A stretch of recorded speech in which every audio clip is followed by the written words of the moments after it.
Hi friends, स्वागत है आपका मेरे चैनल देव दीक्षित सॉन्ग्स पर। स्वागत करता हूं मैं आपका। उम्मीद है अब तक आपने चैनल सब्सक्राइब कर लिया होगा। मेरा नाम देवेंद्र दीक्षित है और मैं मध्य प्रदेश लोक सेवा आयोग 2016 से मुख्य कार्यपालन अधिकारी जनपद पंचायत के पद पर पदस्थ हूँ मध्य प्रदेश शासन में। मैं आपको इकोनॉमिक्स पढ़ाऊंगा और मेंस के लिए भी मैंने आपके कुछ टॉपिक डाले हैं जो आप प्लेलिस्ट में जाके देख सकते हैं।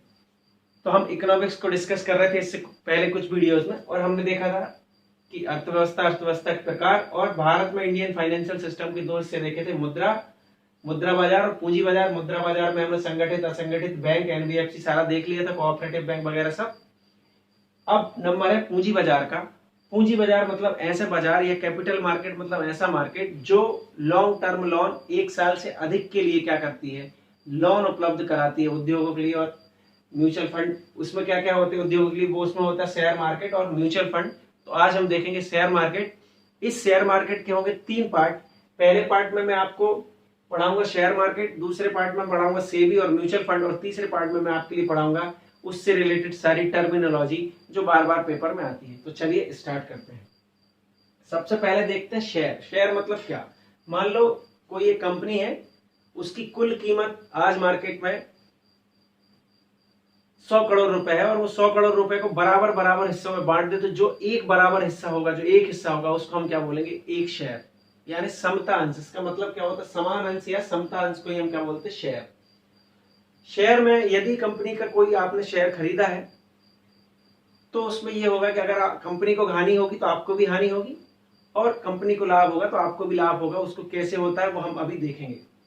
बॉन्ड क्या होता है। बॉन्ड एक प्रकार का ऐसा प्रपत्र होता है जिसपे निश्चित ब्याज दर पे एक निश्चित समय के बाद एक निश्चित राशि मिलना तय होती है। शेयर जैसे उसमें अप एंड डाउन नहीं होते। कंपनी को लाभ हो अथवा हानि, आपकी राशि फिक्स इंटरेस्ट पे आपको मिलेगी। और डिवेंचर एक ऐसा बॉन्ड होता है जिसको आप शेयर में भी कन्वर्ट कर सकते हैं। तो ये था आपका शेयर, बॉन्ड और डिवेंचर में, तीनों में अंतर। अब हम देखते हैं कि शेयर मार्केट में शेयर कैसे आता है। शेयर मार्केट में शेयर आता है किसी कंपनी का। कोई कंपनी मार्केट में शेयर जारी कैसे कर सकती है। अगर किसी कंपनी को पैसा जुटाने के लिए शेयर मार्केट में शेयर जारी करना पड़ता है तो पहले उसे स्टॉक एक्सचेंज में लिस्टेड होना पड़ता है। लिस्टेड होने का मतलब पंजीबद्ध कराना पड़ता है खुद को, और इसके पंजीबद्ध होने की परमिशन देती है security exchange board of India, जिसको हम सेबी बोलते हैं। जिसके लिए मैं आपके लिए अलग से टॉपिक वीडियो बना के लेके आऊंगा। तो इसको लिस्टेड करने के लिए एक संस्था है जो इसको लिस्टेड करने की परमिशन देती है, और उसको हम बोलते हैं सेबी। मान लो थोड़ी देर के लिए कोई कंपनी क्या हो गई है, लिस्टेड हो गई है किसमें, स्टॉक बाजार में, स्टॉक एक्सचेंज में। तो लिस्टेड होने के बाद वो क्या करेगी, अपने शेयर जारी करेगी। मान लो कोई कंपनी बननी है कितने करोड़ की, एक कंपनी है जो 1000 CR या 1000 करोड़ की है कुल, और उस कंपनी के मालिक के पास कुल कितने पैसे हैं, 600 करोड़, 600 CR, 400 करोड़ की उसको क्या है, जरूरत है। इसके वो निकालना चाहता है शेयर।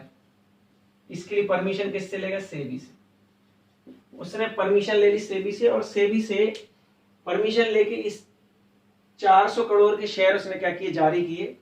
तो शेयर के बराबर बराबर मूल्य में बांटेगा एक शेयर की कीमत। मान लो उसने एक शेयर की कीमत कितने रखी, 100 रुपए। ये उसने क्या करी, रखी है इनिशियल कीमत, शुरुआती कीमत कितनी रखी, 100 रुपए। जब उसने ये शेयर मार्केट में बेचे कि हम अपनी कंपनी का एक शेयर 100 रुपए में बेच रहे हैं, तो जितना इस शेयर के ऊपर अंकित मूल्य है उसको इस शेयर की क्या बोलते हैं, फेस वैल्यू बोलते हैं। क्या बोलते हैं, फेस वैल्यू। जो उसके चेहरे पे दिख रही है उसको हम क्या बोलते हैं, फेस वैल्यू। पर मान लो थोड़ी देर के लिए इस शेयर की डिमांड ज्यादा थी, ये बहुत अच्छी कंपनी है, रिलायंस का निकला, होंडा का निकला, कोई अच्छी कंपनी का शेयर था, और इसकी डिमांड मार्केट में ज्यादा थी, और इस पे फेस वैल्यू भले इसकी 100 थी, पर भाई बिका कितने में, 150 रुपए में बिका। डिमांड बढ़ने के कारण इसकी कीमत बढ़ गई और ये 150 में बिका, तो ये इसकी क्या थी, मार्केट वैल्यू। मतलब जिस वैल्यू पे कंपनी ने जारी किया वो फेस वैल्यू, जिस पे बिका वो मार्केट वैल्यू। सिंपल। मान लो ये जो शेयर कंपनी ने जारी किया था, वो जितने शेयर कंपनी ने जारी किए उससे ज्यादा उनको खरीदने वालों के आवेदन हो गए। मान लो कंपनी ने 1000 शेयर जारी किए थे और आवेदन आ गए 1500, तो जितने बेचना था उससे ज्यादा आवेदन आ गए। तो इसको बोलते हैं शेयर का ओवर सब्सक्राइब होना। ओवर सब्सक्राइब होना, इसको क्या बोलते हैं? शेयर का ओवर सब्सक्राइब होना। और यदि 1000 शेयर बेचना तो 1000 से कम आए, 800 ही क्या हुए आवेदन आए, कम आवेदन आए, तो इसको बोलते हैं अंडर सब्सक्राइब होना। शेयर का क्या? अंडर सब्सक्राइब होना। मैं आपको ये इसलिए समझा रहा हूं कि अभी जब हम शेयर मार्केट पढ़ेंगे तो अपने काम आने वाला है। अंडर सब्सक्राइब, ओवर सब्सक्राइब आप समझ गए। अब मान लो कोई कंपनी पहली बार बन रही है, कंपनी पहली बार बनी है, इससे पहले वो कंपनी नहीं थी मार्केट में, पहली बार कोई कंपनी बनी है तो पहली बार शेयर जारी करेगी। तो कंपनी बनी, वो स्टॉक एक्सचेंज में सेबी की परमिशन से क्या हुई? लिस्टेड हुई, उसने शेयर जारी करी। तो जो पहली बार कंपनी शेयर जारी करती है, सीधे कंपनी मार्केट में शेयर जारी करती है, तो उसको हम बोलते हैं इनिशियल पब्लिक ऑफर। क्या बोलते हैं? Initial public offer. मतलब पब्लिक को पहली बार, इनिशियली सबसे पहली बार क्या किया? ऑफर किया, जिसको बोलते हैं प्रारंभिक लोक निर्गम। ये बहुत बार इसका फुल फॉर्म आता है। आप बस लगातार मेरे साथ बने रहिए। मैं उम्मीद करता हूं कि आपको पूरी इकोनॉमिक्स समझ में आएगी और किसी भी एग्जाम का आपसे क्वेश्चन बनेगा। बस आपको लगातार पूरे वीडियो देखते रहना। इनिशियल पब्लिक ऑफर यानी प्रारंभिक लोक निर्गम। कंपनी अगर सीधे पहली बार मार्केट में शेयर बेचती है ग्राहक को, तो वो शेयर को क्या बोलते हैं? IPO. IPO, initial public offer, IPO. ये बहुत बार इसका फुल फॉर्म आता है। ये भी पूछने को आता है किस मार्केट से संबंधित। तो ये क्या है? आईपीओ है, इनिशियल पब्लिक ऑफर। अब हमको ये देखना है कि शेयर मार्केट में बिकते कैसे हैं। चलिए तो फटाफट ये भी देख ले रहे हैं। पहली बार क्या हुआ? कंपनी ने बेचा और किसने खरीदा? शेयर खरीदा सीधा ग्राहक ने। इसमें अभी कोई मीडिएटर नहीं है, क्योंकि ये शेयर को ही क्या बोल रहे हैं हम? आईपीओ। पहली बार कंपनी ने निकाला, कंपनी ने इसको पहली बार निकाला, तो ये क्या है? आईपीओ है। तो पैसे का लेन देन किस किस के बीच में हुआ? पैसे का लेन देन, पैसे का लेन देन, पैसे का लेन देन हुआ है कंपनी और ग्राहक, या ग्राहक का मतलब होता है इन्वेस्टर, इन्वेस्टर या निवेशक। शेयर को कौन खरीदता है? शेयर को खरीदता है निवेशक। तो पैसे का लेन देन किस किस के बीच में? वो कंपनी और ग्राहक के या निवेशक के बीच में। तो ऐसा शेयर बाजार जहां पर पैसे का लेन देन या शेयर और पैसे का लेन देन कंपनी और सीधे इन्वेस्टर के बीच में होता है, उसे हम कहते हैं प्राइमरी शेयर बाजार। उसको हम क्या कहते हैं? प्राइमरी शेयर बाजार। बस इस वाले शेयर बाजार से यही क्वेश्चन आता है कि प्राइमरी शेयर बाजार क्या होता है। सबसे ज्यादा क्वेश्चन आते हैं सेकेंडरी शेयर बाजार से। चलिए एक स्टोरी इसके लिए आपको सुननी पड़ेगी। स्टोरी में आपको बताता हूं। मान लो एक व्यक्ति ने किसी कंपनी के 50 शेयर खरीदे, 100 शेयर खरीदे और अपना 1 लाख रुपए उसमें क्या कर दिया? कंपनी में लगा दिया। अब कुछ दिन के बाद उसको पैसे की आवश्यकता पड़ी और पैसे की आवश्यकता पड़ने पर उसको वो शेयर मार्केट में बेचना है। क्योंकि कंपनी ने तो शेयर ग्राहक को बेच दिया और कंपनी तो शेयर वापस कर ही देगी नहीं। अब उसको वो शेयर बेचना है तो किसको बेचे? मान लो वो होंडा कंपनी के शेयर थे और होंडा कंपनी के शेयर एक कोई दूसरा व्यक्ति भी खरीदना चाहता है और वो व्यक्ति इस व्यक्ति को जानता ही नहीं है, क्योंकि वो जो खरीदना चाहता है वो मुंबई में रहता है और जो बेचना चाहता है वो दिल्ली में रहता है। तो फिर कोई ऐसी व्यवस्था की जाए जिस व्यवस्था के थ्रू वो क्या कर रहे हैं? अपना शेयर बेच दे और जिसको खरीद रहा है उस तक खबर पहुंच जाए। तो ऐसा बाजार सरकार ने सोचा कि ऐसा कोई बाजार होना चाहिए, या आम आदमियों ने ये सोचा कि ऐसा कोई बाजार होना चाहिए। तो उसी बाजार को हम क्या बोलते हैं? शेयर मार्केट बोलते हैं। जहां ग्राहक से ग्राहक के बीच में या निवेशक से निवेशक के बीच में लेन देन हो जाता है पैसा और शेयर का, उसको बोलते हैं द्वितीयक शेयर बाजार। उसको क्या बोलते हैं? द्वितीयक शेयर बाजार। इस द्वितीयक शेयर बाजार किस किस को बोलते हैं? यानी इन्वेस्टर से इन्वेस्टर, इन्वेस्टर से इन्वेस्टर यानी निवेशक से निवेशक क्या करते हैं? निवेशक से निवेशक खरीदी बिक्री करते हैं। पैसे का लेन देन किस किस के बीच में हो जाता है? निवेशक और निवेशक के बीच में। ये जिस बाजार में होता है उसको हम बोलते हैं सेकेंडरी शेयर बाजार या द्वितीयक शेयर बाजार। और ये शेयरों का लेन देन जो होता है वो कैसे पता लगेगा कि कोई व्यक्ति बेचने वाला और कोई व्यक्ति खरीदने वाला, और कैसे पता लगेगा कि इस व्यक्ति को बेच दूंगा तो मुझे पैसे दे देगा? तो इसके लिए क्या होता है एक जगह फिक्स की जाती है जिसको बोलते हैं स्टॉक एक्सचेंज। इसको क्या बोलते हैं? एक स्टॉक एक्सचेंज। और ये ऐसा पहला स्टॉक एक्सचेंज भारत में 1875 में बीएसई खोला गया था, बॉम्बे स्टॉक एक्सचेंज। कहां पे? दलाल स्ट्रीट मुंबई में। कहां पे? दलाल स्ट्रीट मुंबई में। ये बहुत बार पूछा गया है।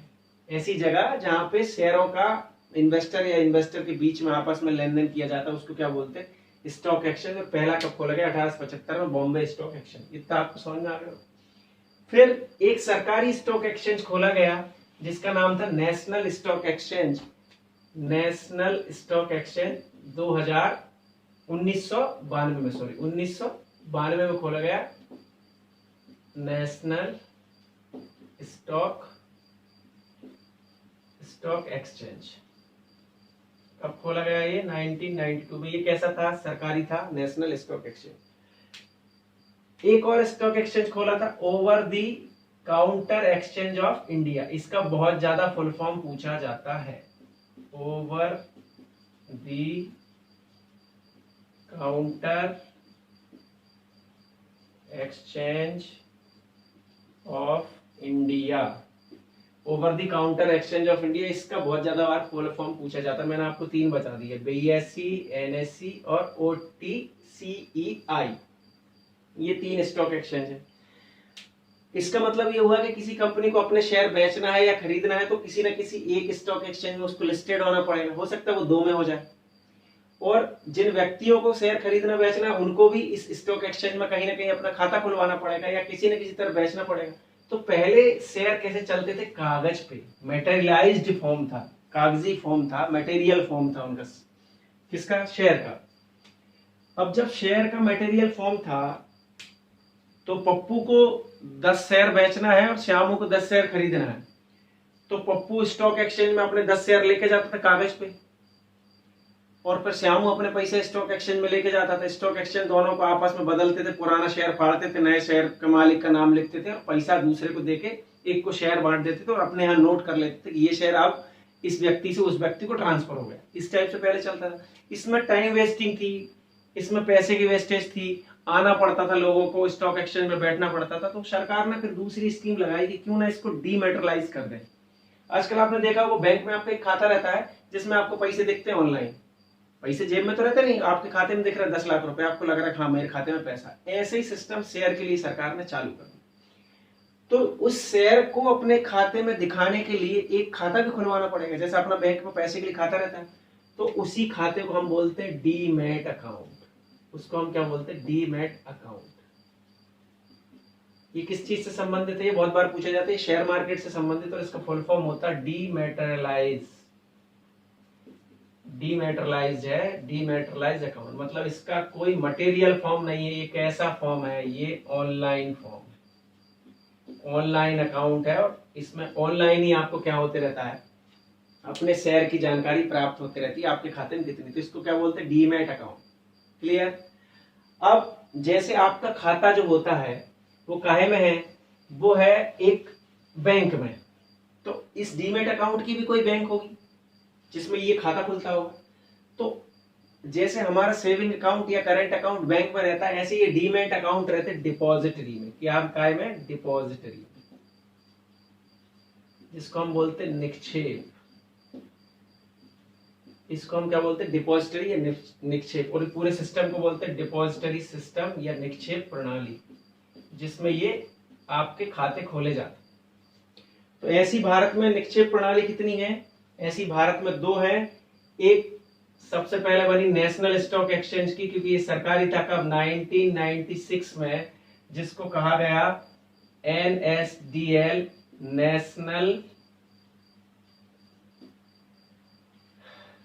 National security depository limited. Full form बहुत पूछा जाता है, आप कृपया करके इसको नोट डाउन कर लें। पहली कब खोली गई? 1996 में। ये सरकारी थी। किसकी थी? नेशनल स्टॉक एक्सचेंज की, नेशनल सिक्योरिटी डिपॉजिटरी लिमिटेड। और दूसरी खोली गई 1999 में। किसकी? बीएसई की थी, जिसका था CDSL, central depository central depository services limited, services limited. ये क्या है, ये दो आपकी डिपॉजिटरी खुल गई जो डीमैट अकाउंट का हिसाब किताब रखती, जैसे बैंक आपका हिसाब किताब रखती वैसे ये डिपॉजिटरी आपके डीमैट अकाउंट का हिसाब किताब रखती है। आप ऑनलाइन शेयर बेचेंगे वो ट्रांसफर कर देगी पैसा आपके खाते में, शेयर दूसरे के खाते में, इस टाइप से। समझ में आ रहा है कुछ? ये था आपकी डिपॉजिटरी। और आगे देखते हैं, डिपॉजिटरी सिस्टम हो गया। अब शेयर मार्केट में शेयर बिक रहे हैं, खरीद रहे हैं, तो कैसे पता लगेगा आपकी शेयर की रेट कितनी हो गई है? तो ये सब आपके डीमैट अकाउंट में दिखते रहेगा कि आपके शेयर की रेट बढ़ गई है, शेयर की रेट घट गई है।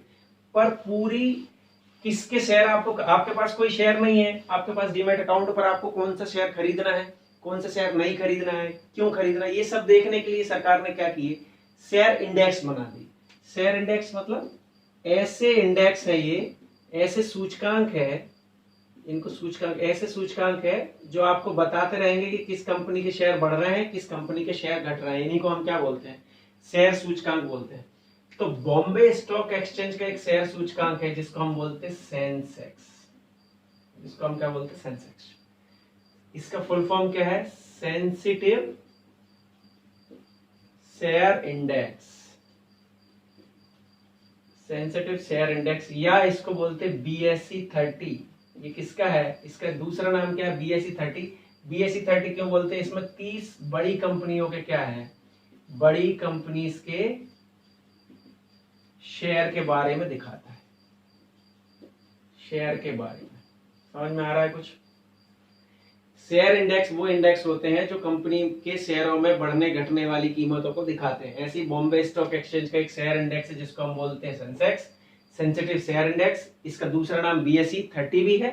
इसमें 30 बड़ी कंपनियों के शेयर दिखाते हैं और ये वो कंपनी सरकार इसमें रखती है जो भारत में बहुत बड़ी बड़ी कंपनियां हैं और उन कंपनियों के मुनाफे या नुकसान से ज्यादा अनुमान लगाया जा सकता है कि भारत की अर्थव्यवस्था कैसी चल रही है, फायदे में या नुकसान में।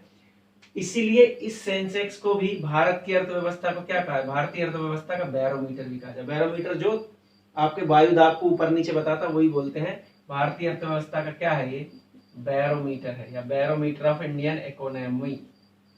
किसको, सेंसेक्स को। ये समझ में आ गया। और इसके हैं एक NSE का, नेशनल स्टॉक एक्सचेंज का है, वो NSE 100 भी है। एक BSE का एक और है, BSE 200 भी है, इसमें 200 कंपनियां हैं। और एक नेशनल स्टॉक एक्सचेंज का एक और है निफ्टी, इसमें 50 कंपनी के शेयर ऊपर नीचे दिखाते इसलिए इसका नाम रख दिया निफ्टी 50। ये भी क्या है, शेयर इंडेक्स। इतना आपको समझ में आ रहा होगा उम्मीद है। और आगे देखते हैं कि शेयर इंडेक्स मतलब क्या। NSE का फुल फॉर्म पूछ लेता है, निफ्टी 50 में क्या है ये पूछ लेता है, ये सब शेयर इंडेक्स है। एक डॉलेक्स और होता है, एक डॉलेक्स है, ये डॉलेक्स है, डॉलर में शेयर इंडेक्स में, डॉलर में शेयरों की कीमत बताता है, उसको हम डॉलेक्स बोलते हैं। ये इतना समझ में आ गया। एक और कमोडिटी स्टॉक एक्सचेंज और होता है। कमोडिटी मतलब वस्तु, ये तो शेयर बेच रहे हैं कंपनी के, पर अगर कोई वस्तु बेचना चाहता है तो उसके लिए भी सरकार ने 2003 में MCX करके एक बनाया है, मल्टी